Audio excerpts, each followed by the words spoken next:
General Motors just abandoned that. The issue of, you'll see our banner over here, Fair Jobs. We usually talk about one of those things in every one of our caucus. We meet every Friday night from 9 to midnight. I didn't get home last night till 2 o'clock. We tried to dismiss early. But the point is this, passion. We think we have another liberator for this country. The whole Tea Party movement does. And so it's not a person or a ego or the turf.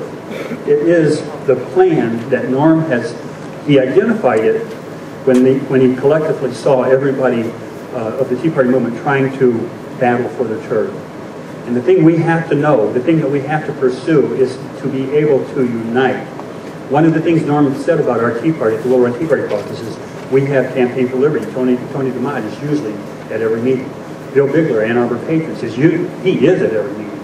And we have an ability to mesh the egos, because everybody's got them, folks. I do too. And turf.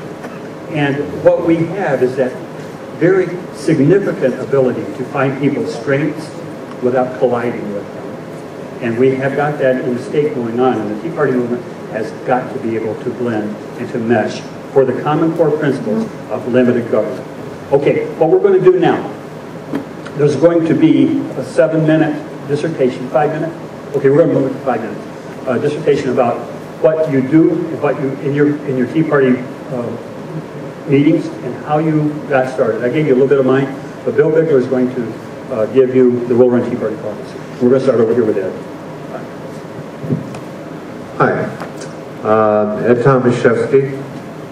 Good morning and welcome to our first event. I am the treasurer of the Metropolitan Detroit Freedom Coalition. We're based out of St. Clair Shores, Michigan, and we serve kind of the southeastern part of Michigan. We got started a little over 2 years ago. One of our fellows went to an event in Lansing, came back and said, I'd like to do this. So we made some phone calls and we had a couple of informal meetings. We met at a marina on the lake, and we formed MEDEFCO, Metropolitan Detroit. We call it MEDEFCO, Metropolitan Detroit Freedom Coalition. After we formed it, we had some issues. What did we want to be? Did we want to be a profit? Did we want to be a non-profit? Did we want to be an LLC? Well, right now we're still going through those stages. We're probably going to end up forming 2 groups, a 501c3 and a 501c4. And the reason for this is, one, we can politically endorse candidates, and the other one we can't. We can just do comparisons. And we think that's kind of important, because our intent is to influence elections and to influence outcomes and to bring some conservative principles back. We selected a board of directors and officers, and we run with 2 boards. We run with an executive board, which is the core members that started the group, and there's probably 8 or 9 of us. And then we have a general board consisting of about 12 to 14 people. I think one of our successes, one of the things that's made us successful, is the fact that we have regular meetings at a regular location. I know some groups have tried, they'll meet at a restaurant this week and another restaurant next month. I think consistency is a key. I think that's real important. You have to develop a home base. We were fortunate, we found a fellow that had a banquet hall. He donated the location to us for a long period of time. Then as the economy got tough, he started charging us rent, which we could still afford, and then we had to leave him because the rent just went like ridiculous. Went from $200 a meeting to $500 a meeting, and we just couldn't afford it. Another thing that you want to do when you're forming a group is you need to have a mission statement and information. We had business cards printed up very inexpensively. It's a very pretty card, and I think we get like 5,000 for like $80. And on the front, we have an address, we have our website, and on the back, we have our mission statement. And just to give you an idea, MEDEFCO's mission statement is to influence policy, educate, equip, empower citizens with facts regarding federal, state, county, and local government officials who will defend and protect the original meaning of our Declaration of Independence, Constitution, and Bill of Rights. As our group started to grow, we developed a brochure. So now we have something that we can put into people's hands. We could go to the local businesses and say, hey, this is who we are, this is what we do. You know, are you tired of being taxed to death yet? We got some positive response. So this is two of the tools that we use to get our information out and into our hands. Then we took a step farther. We sponsored to bring in the Tea Party Express last year to Clinton Township. Ruth, one of our other board members, and I were castigated by the paper and the local politicians for being liars and thieves and rogues, but that goes with the territory. It was successful. Then we wanted to go a step further, and we sponsored a gubernatorial town hall meeting. We had, I think, 4 or 5 of the candidates show up, and we had about 850 people come to that event. We had about 3,000 to 4,000 people come to the Tea Party meeting. And I guess that's what's kind of made us successful. On any given day, we'll have anywhere from, at one of our meetings, we'll have anywhere from 80 to 200 people. We have a running membership of about 1,200 people, I would say. We have regular meetings monthly. We have board meetings monthly and executive board meetings monthly. We bring in guest speakers to our meetings. We've had some pretty dynamic people. And that's our team. And now we're starting to get feedback. We just did a survey on our NINC site and through eye contact. We've used that quite successfully. I think that's about it. We've been pretty successful. If you have any questions, I'll be around at the end of the meeting. Hi, again. The Tea Party of West Michigan, we started also with a mission statement, and that is really important if you're thinking about starting a Tea Party, because the mission statement is what keeps all of your group hopefully focused on where you're headed. If you don't have that, you end up going down all kinds of different rabbit trails, and you end up splitting your numbers.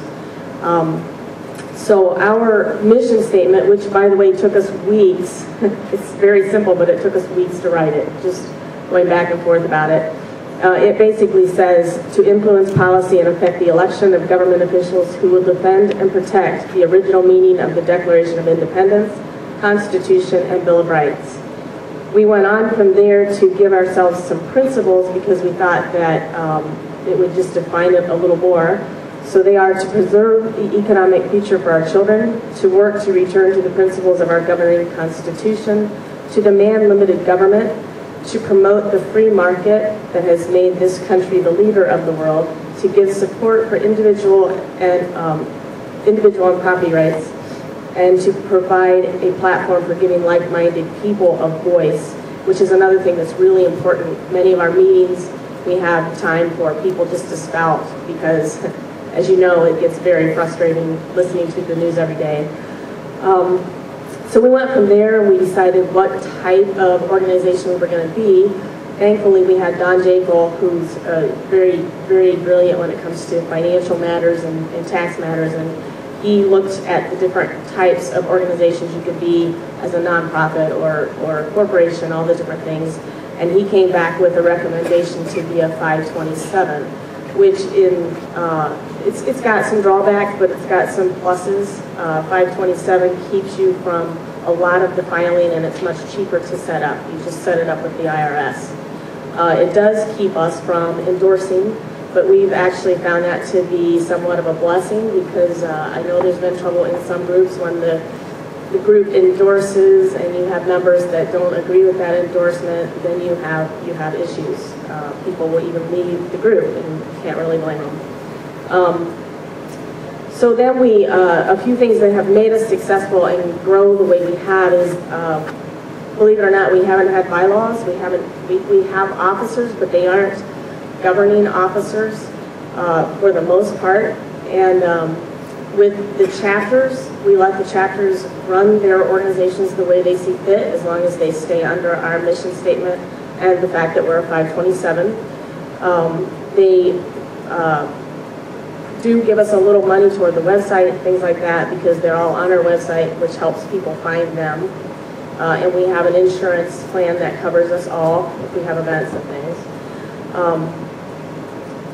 Another thing that has really helped us is the fact that we do get out to these chapters occasionally and try to make sure things are going, and we share our speaker lists so that each group can have the same people come in, because they all service different groups of people. So that's a plus also. We are just now finding that we're going to need some bylaws and probably some officers, because we've had some things happen, which happens in any group, especially when you get 2,200 people plus in it. But I think that there are going to be some basic bylaws, maybe some rules for our website. We have a name website, which is very easy. It has some really neat things it can do. It also is somewhat frustrating, especially at first for people, because they want to be able to communicate right away and they have to go through the site, and that's kind of difficult. But it provides protection for everyone's website. We have a three-pronged approach in what we do. We have, of course, the normal Tea Party activities, which is protesting and things like that. We have Independence Caucus, which is a sister organization. We use that to vet and endorse, but in that endorsement process, everyone gets a voice vote, or a vote period, which makes it a choice of the whole group, not a choice of a board or a handful of people. It works well for us, and that will be spoken about later today by Don Jankel. And we also were very, very forceful in trying to get our members to become precinct delegates and run for positions. Right now we have 2 people within our Tea Party who are running for school board positions. And we are the Tea Party group. I don't know if any of you were at the state convention for the Republican Party. We're the ones that brought Bill Cooper forward to run against Cowley, and we did that because, not because we had anything against Cowley, but because we didn't want them telling us who our next lieutenant governor was going to be without our voice. Thank you. Once again, Tony Mott from Campaign for Liberty. It's a little tough to talk about how our organization is structured and how our meetings go, because we have groups meeting all over the state, and they each do things a little differently. I'll tell you that I live in Washtenaw County, and we have a Campaign for Liberty meeting every 2 weeks in Washtenaw County.